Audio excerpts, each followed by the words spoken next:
Okay, we're at day 2, lunchtime, gauge project. As you can see, we've got this cement shell finished. Now there's 3 boards a 1/2 inch on the floor. Typically I only use 1, but we needed to make up some height difference to get this drain a little bit closer. And we didn't have to pour 3 1/2 inch cement pad, which back here the pan's going to be thicker because we want the water to obviously slope towards the drain. And so another thing I did was leave the top piece of the cement board off of this curb here, because a lot of times if you try to put down a thin piece of cement board like that, then it's going to crack, especially when you're stepping on it. So we're just going to fill this whole thing in with cement, and that will make that one solid piece.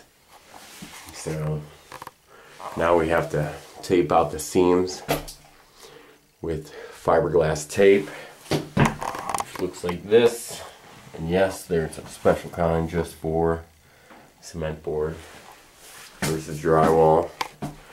And then we're going to tape the seams just like we would drywall, so that this becomes one solid cement shell.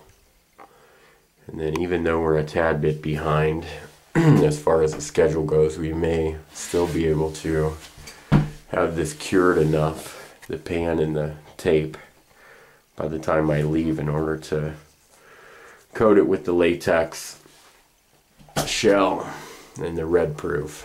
So the cement has to be somewhat dry in order to paint that stuff on, though, or else the water can't escape for it to cure. Now some of the moisture can escape through the board itself, but if the stuff's still wet, you don't want to paint it with the red proof.